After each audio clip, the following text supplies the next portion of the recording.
pleasure of two vixens in your den?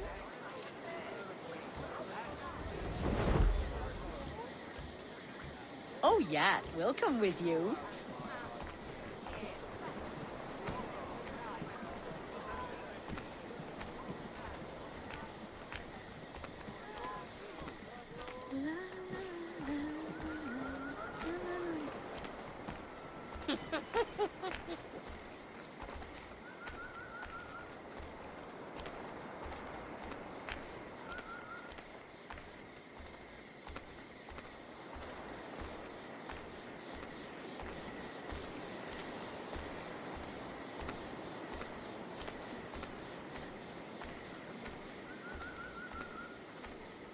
What's your game, then?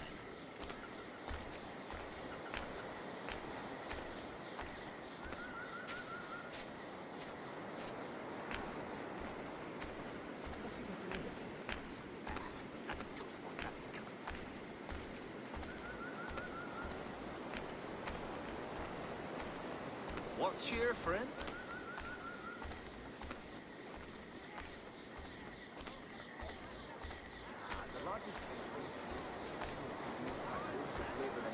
This American variety. I'll do anything to please my man.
Initial reports gave us hope that Enzio Auditore would serve as an ideal candidate for future Abstergo projects. His charisma, sexual magnetism, and wry humor gave him all the qualities of a leading man. However, his corruption by the Assassin Order robbed him of these qualities as he fell deeper and deeper into a spiral of revenge. Enzio was frequently known to articulate a passive acceptance of evil. He was also a man of ugly contradictions, one who preached free thought, yet traveled well beyond his home country to proselytize his corrupted creed, just as he's doing here with this impressionable Chinese girl. Notice, too, that in his gestures and bearing there is still something of the old lecher in him. Enzio's entire personality is built around pure demagoguery, claiming his philosophy is about love when violence and coercion are his primary means of tackling problems. We have therefore come to the conclusion that Enzio Auditore da Firenze would be a risky character to develop.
Timestamp August 16th, 2013. The following audio clips were selected from over 160 hours of reel-to-reel tape found in the residence of the late Dr. Warren Vidic following his murder in December 2012. According to labels on the tape's canisters, these recordings were made over a 14-month period between 1980 and 1981 without the consent of their primary subject, Mrs. Eileen Bach, a colleague of Dr. Vidic's and the originator of Abstergo's surrogate initiative. Mrs. Bach is now deceased. It should be stated unequivocally that Dr. Vidic made these recordings illegally and of his own volition using wiretaps and hidden microphones. Abstergo Industries had no knowledge of his actions and disavows any responsibility for them. And we're live. Capacitors at full. Ease the signal in. A little more. You feel anything? Don't be timid. Double it. No, we're taking it easy. 20%. 30. Eileen, go easy. We're 6 past yesterday. And boost the inputs. Too risky. Not if we split the I/O signals. 25%. Ease up. Oh, okay. There. I see something. What is it? Mein Gott. I hear talking. You're okay? Ja, ich höre Stimmen. It's German. Mein Name ist Miriam Kurz. I see a light. It's cold. Ich werde nichts sagen. There's a man with me. Mehr werde ich nicht sagen. Keep an eye on our vitals. Mein Name ist Miriam Kurz und ich bin eine Navajo. Des Hitlers Zwang, der macht uns klein. Noch liegen wir in Ketten. Doch einmal werden wir wieder frei. Wir werden die Ketten schon brechen. Eileen? Denn unsere Fäuste, die sind hart, ja. Und die Messer sitzen lose. Für die Freiheit der Jugend kämpfen Navajos. Switch off. Powering down. Kämpft Navajos. Get her out of there. Oxygen from the valve. No. No, Satish, I'm fine, really. Quit the heroics. Just breathe. Better? Yes, thank you. Did we get something? It'll take a while to parse. What did you see? It wasn't just seeing. It was feeling. Being. I was scared. You were shouting in German. I think I was in Germany. I was in Germany, Satish.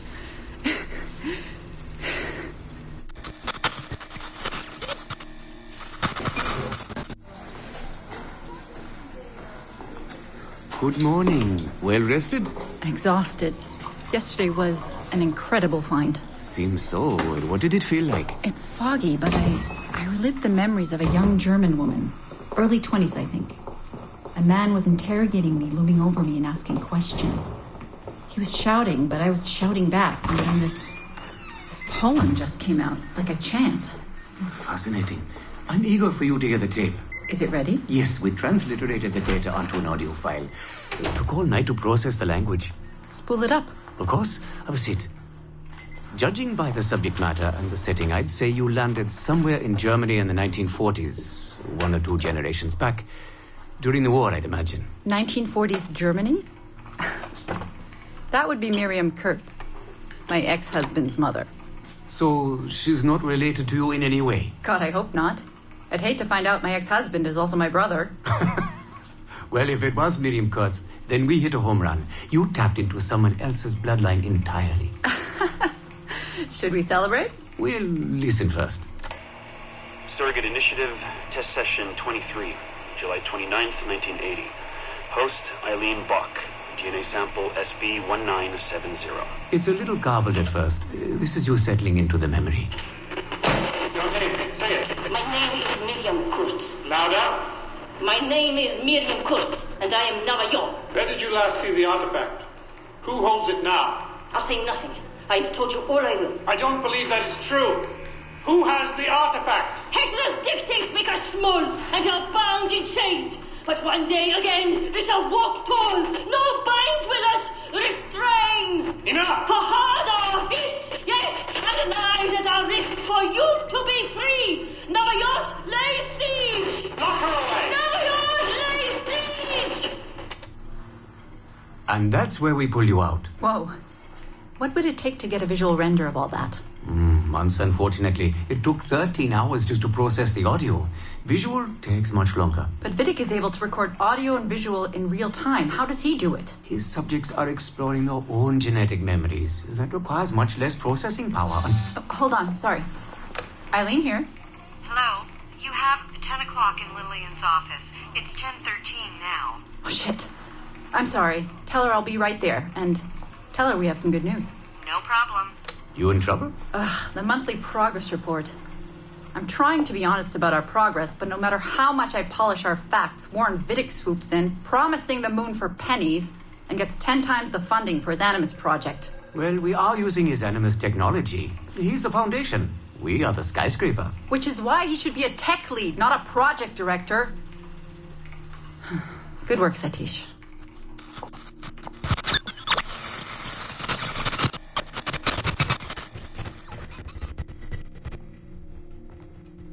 It's incredible footage, really. Clear and vivid. And the subject was synced for a full 62 minutes. Came out speaking French after his last session. Passably fluent. And with full recall of everything he'd gone through. Sorry I'm late. I was reviewing some data. It's fine. Warren was just telling me about his first subject, Mr. No names. Call him Subject 1. Confidentiality. And how about you, Eileen? What's your good news? Well, we did it. We synced with an unembedded memory outside the bloodline. That's a first. Really? Satish was able to process the audio today. A short clip. You can hear it for yourself. Only audio? No real-time memory feeds like Vidic has? Well, that's the difficulty with surrogate genetic memory data. Because I'm viewing memories not embedded in my own DNA, we can't rely on my cognitive faculties to help me process the signal. All we can do is record the raw data and transliterate it later. Hold on. You're running this experiment on yourself? I am. It's going well. I don't like the sound of that. Look, the sample I'm using, the DNA comes from my own son. It's safer this way. Ah, good thinking. 50% of my son's DNA is also mine, which reduces the danger by a huge margin. Meaning, I can now explore the memories of people who aren't directly related to me on his father's side. But for brief periods of time, I imagine. Right. Just a minute or two so far, but we're getting there. Come by the lab and listen for yourself. I will, when I have a moment. Unfortunately, work beckons. Ladies? That man is colder than a San Francisco summer. Stay focused, Eileen. You both have important work to do. Obviously. But my work requires his Animus technology. I feel a little caged in. That's collaboration, Eileen. It's how science works. I shouldn't have to remind you. I know. I'm just tired. Stop by and see us today. We have a lot to share. If not today, then this week sometime. Thank you.